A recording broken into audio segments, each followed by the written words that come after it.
Namaskar, welcome to ANM News, and this is Avijit Nandi Majumdar bringing to you yet another very interesting interview. We're going to speak about the law and some very interesting aspect of the law. I have with me Justice Ashok Ganguly, who is a very senior judge of the Supreme Court, and he has had many numerous positions in the National Human Rights Commission as the state chairman of the state human rights body. Welcome to ANM News, Justice Ganguly. First of all, I just want to ask you a very direct question. Is the executive slipping up? Because a lot of people are now reposing faith in the judiciary. So do you feel that the executive is slipping up? That's because of why people are going to the court and seeking remedies. Listen, this is not a recent phenomenon. This has been happening for a very long time. Because justice at the executive level or at the administrative level is disappearing very fast. I'll give you an example. A person normally, after completing his service, retires. He is entitled to his pension and retirement benefit. Even that is not made easily available to him by the executive authorities, by his employer, even by the state. For that he has to go to court, spend money, waste time. So therefore people's faith in the justice from the administrative level is really shrinking, and people have faith, utmost faith, if I may say it so, in the judicial administration, in the judiciary. Therefore, the responsibility of the judges and judicial administration is increasing every day. But then do you think that this is a move in the right direction? Because no, certainly not. The judiciary is not in a position to manage this huge burden. The expectation from the judiciary is skyrocketing every day. Very often judiciary cannot fulfill these expectations, despite their best efforts. But then in that situation, the cases drag on for quite some time, isn't it? Yes, naturally the cases drag on for very many reasons. I'll give you one by one the reasons as it appears to me. First of all, the judge-litigant ratio in our country is the weakest. No, I'm not talking about that. What I'm asking is, in a situation, in a hypothetical situation where somebody is aggrieved with the state government not getting a job, or maybe applying for an exam and not getting it, feels that is not done in a proper manner, he goes to the judiciary. But do you think that judiciary is in a position to give him remedial measures within a stipulated time? No, that is what I'm trying to answer. In order to give measure within a stipulated time, it requires time. Each case takes its own time. But judiciary is outnumbered by sheer number of cases which is coming before the court. The number of cases which are filed before the court and the number of cases which are disposed of by the court do not match. That is the reason is that there are very few judges as against the people. It's a nation of 140 crores. As against the judges, the number of judges is very few, and that too, if I may say so, the vacancies which are already there, the sanctioned vacancies are not filled up. The judiciary has to work with a 60% strength of its sanctioned vacancies. It is already, as I've told you, the ratio is poor. As against that, as against the sanctioned vacancy of the judges, the seats are not filled up for various reasons, and one of the reasons is the way the executive is functioning. They are dragging their feet over nomination over persons who are to be appointed judges. Say for instance the Calcutta High Court. For the last 5 years or so, not a single member from the bar has been appointed judge to Calcutta High Court. It has never happened in the history of Calcutta High Court, and it is affecting the efficiency of the Calcutta High Court. This is true of many other high courts in the country. Do you blame the government for that? Of course, the government is not clearing names. Names are pending before the government for years, for months, for years, and the state government has to take drastic measures, has to threaten them with contempt for clearing the names. This is one aspect, not clearing the names, not filling up the declared vacancies. The other thing is the government is passing laws right, left and centre. As soon as you pass laws, your rights under the laws are sort of dealt with, then people are expecting their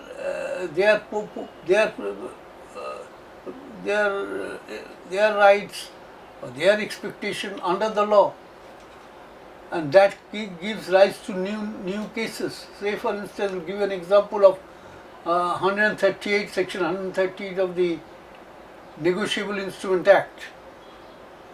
Check bouncing is an offence, and the government passed a law without making adequate facilities for the number of cases which will arise out of this check bouncing cases, and all the district criminal courts are flooded with these cases. They can't take up other normal criminal cases. This is the second one, the government making laws and clogging the courts. The third thing is the people, today people have become more and more conscious of their rights. They are not accepting injustice lying down. They are knocking the doors of court. And in many cases the courts are giving a very, if I may say so, proactive, taking a proactive role and giving a very good, very important expansion by their judgment, expansion of persons' rights, citizens' rights. The rights are expanding. The people's expectations are growing. Even at the personal level, say in the cases of marriage, divorce, inheritance, women's rights, there is a lot of expectation because of the way the courts are passing their orders. The way the courts are functioning these days, the expectations are from the court and the judge has become very high. The people are becoming higher and higher from the courts. But then do you feel that people are becoming... I'm telling you one by one, new laws are being made, new rights are being created, and there is total lack of administrative justice. All these things add up, pile up to the pressure on court, and there are at the same time fewer judges. Now think of all these things add together to make it difficult for the courts to deliver justice on time. Do you think people are becoming very pro-litigant? They are going, at drop of the hat, they are going knocking at the doors of the court? Not pro-litigant, they are conscious of the right, they are not taking things lying down. Okay. And today you can't lodge an FIR. If something happens, you are a victim of a crime, you or your family, you can't lodge an FIR. Such is the state of administration. You can just go to the police and lodge it, they will not take the FIR. They will ask you to compromise. Therefore, the administrative justice has completely disappeared. So, in your opinion, what is going to be the solution to it? Solution only the way people have to fight for cleaning the system. Eternal fight is the price of liberty. See, this is very true in our country. From the court and the bar, what is your expectation? Well, the bar should be more responsible. On the top of this situation which I have described to you, the bar is imposing holidays on courts. Normally in our country courts function with a lot of holidays in between, carrying on the colonial legacy. On the top of that, the bar is behaving, I may say so, with respect to the members of the bar, in an irresponsible manner by closing court on very flimsy ground. Nowhere this happens. This is especially endemic in Calcutta. You can find out for how many days courts function, apart from the holidays.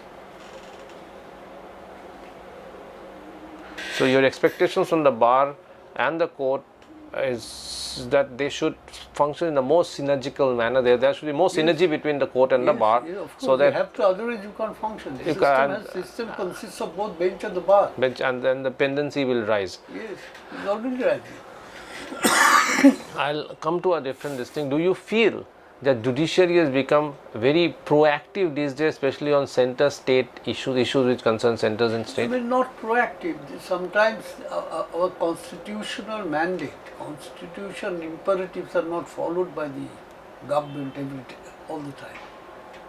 The court has to straighten things out. The court has to preserve the constitutional fundamentals. And that, since that is being very often tinkered with by the center, court has to come down and straighten things up. So you feel it is mandatory, it's in a step in the right direction. It's not proactive judiciary as alleged by section of the political parties. No. Political parties will never, no political party, I tell you, no political party, right, left, whatever is their color, none of them would want a strong judiciary. Nobody would want a strong judiciary. They want their mistakes to be overlooked by the judiciary. They don't want their mistakes to be corrected. If the court keeps on correcting the mistakes, then it starts shouting. The court is overreaching. The court is being more reactive. But the court has a duty to protect the citizens' rights.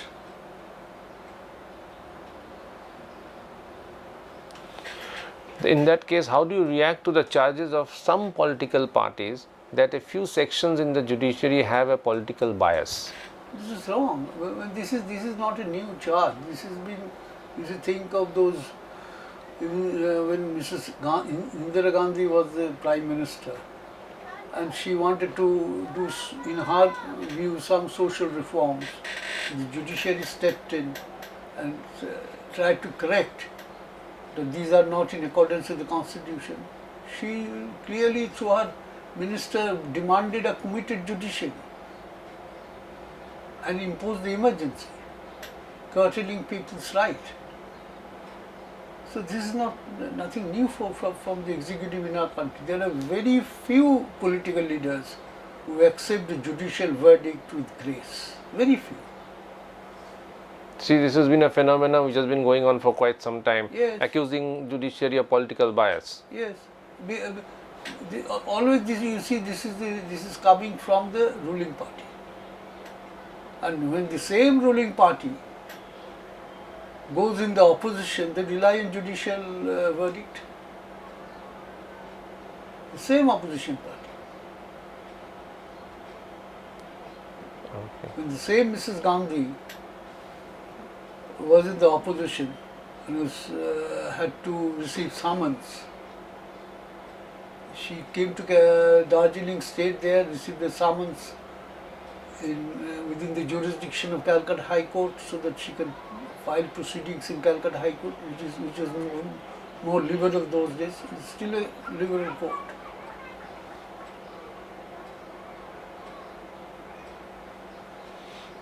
So, in that case, in your opinion, when somebody from the judiciary joins politics, do you support that?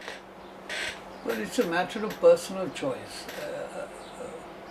But in my view, there should be some apparent situation which should not lead people to feel, or will not allow people to guess that this learned judge which has joined politics was already biased in favor of the party which he joins. The judiciary is a matter of faith and trust. People's faith and trust must not be destroyed. So the judges must behave in such a fashion that people may have faith in the system. People have faith in the judiciary. Still people have faith in judiciary. Still by and large. So, in such a situation, what has been the most remarkable aspect in your judicial career? My judicial career, the most remarkable aspect is joining the Supreme Court, the last court in the country, the last court in the highest democracy in the world, a court which lances orders over 140 crores of people. It's a very important position and a very responsible position. To reach that position is the dream of every lawyer. As a first generation lawyer, I could realize that position or reach that position is by God's grace. So what's your advice to young law students? How do they take up their career? As do they go into the bar and then move into the court? Well, so how do they proceed? I am not in a position to advise anybody. Everybody has to look after his or her career. But the law is a very challenging career. It's a very challenging option. You see, as Mr. Nariman has said it, it's a school of hard knocks. You have to be you have to be prepared to be knocked down and again get up and again fight. It's a case of relentless effort. Only then you can succeed. Even then, success does not come everyone's way. But you have to give your best to succeed here. And do you have any regrets in your life? Well, I have so many regrets. So many regrets. These are personal things. I don't want to share it with others. I understand, but anything that you consider maybe you would have taken if you would have gone ahead with it, but now you feel a little a blunder? No, personal level, on a question of personal ambition, I don't have regrets. Personal ambition, you see, I'm not a person with so much of ambition. I never expected that I will end my career as a Supreme Court judge. I started my career as a school teacher. But I never had a plan to join the legal profession. But I joined it. Fate brought me here. And ultimately the place where I landed up. My efforts were there, but only my efforts were not the thing which took me there. Maybe the good wishes of my parents and my friends, my seniors, all these things combined together to help me to reach there. And there was ultimately some help from the Almighty. Did you plan to join politics ever? No. I think the level of ethics in the present day politics is so low, I can't compromise with that. I would feel very, very uncomfortable in any political party. Were you ever offered any political post? Not political post. I was in 2016. I was asked by several political parties to contest the West Bengal Assembly election. But you took a conscious decision not to. Yes, I took a decision not to contest it because I realized that you cannot contest any election without compromising on issues of black money and muscle power. These are the two things which have a great deal of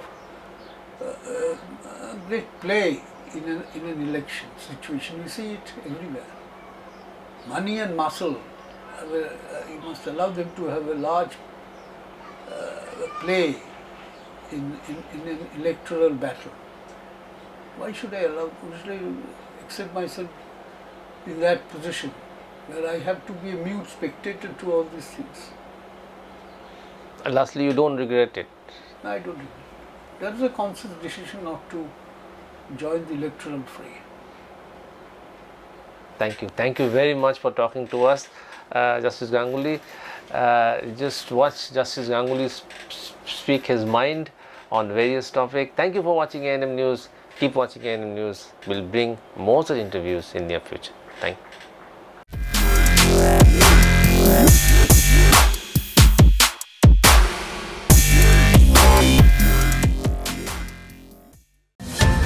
Please don't forget to subscribe our channel and also click the bell icon to get the latest updates.